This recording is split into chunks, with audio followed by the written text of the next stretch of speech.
In this video, we are going to see one of the important basic tactics, that is overloaded piece.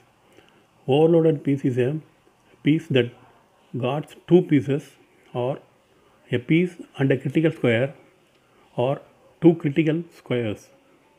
To exploit the overloaded piece, one should first identify the overloaded piece. Then he should attack the overloaded piece directly or using some other tactics to force it to lose the support of one of the important points. If you like this video, kindly press like button and also subscribe button. Now we will move on to the game. First two games are white winning and the other three games are black winning. Here white played queen to c4. So now white is threatening queen g8 mate and also queen into rook. If black plays rook into c4, then rook into knight is checkmate.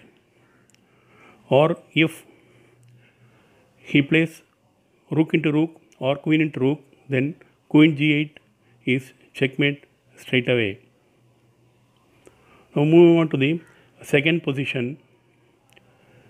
Here the black queen is guarding queen d5 check, queen d5 and also queen f7.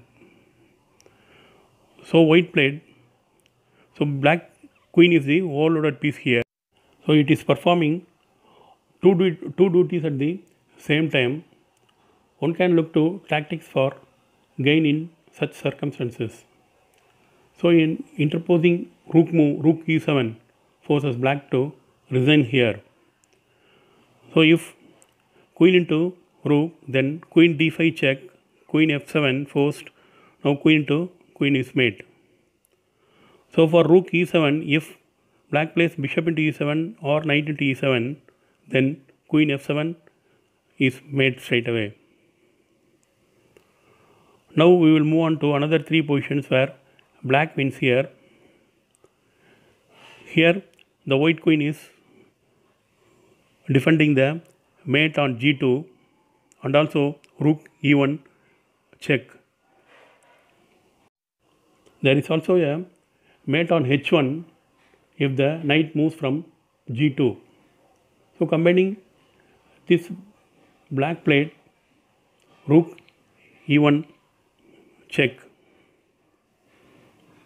So after rook e1 check, white cannot play knight into e1 because of queen h1 mate. He cannot also play queen into e1 because of queen g2 mate. Now moving on to the next position. Here in this position, as it is, there is no overloaded piece, but after black's first move, you can easily identify the overloaded piece. So first move, black played rook g6 check. Now after king h2, the bishop is guarding against the queen d2 check and mate and also rook f2 check and mate. So the black bishop is overloaded now. So black played queen d2 check. So after bishop into d2, rook f2 check, queen g2, rook into queen is mate. Now moving on to the final position, we see the white queen is performing two important duties.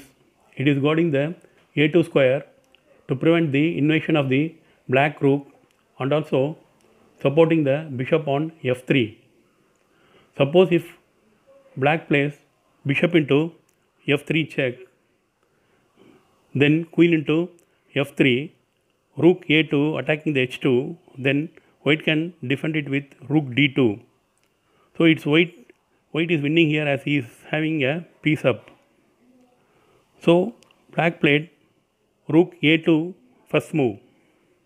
So if queen into a2, then bishop into f3 check and then mate.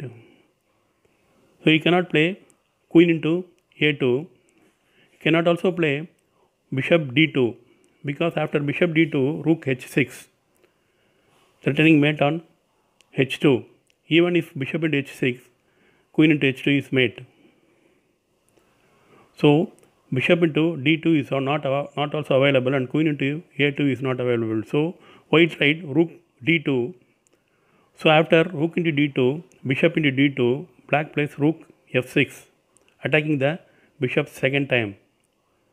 He cannot play bishop into e4 because rook f1 check, rook into f1 check, queen into f1 is mate. So white tried bishop f4. So after bishop f4, black plays rook into f4. If g into f4, then bishop into f3 check wins. Thank you for watching.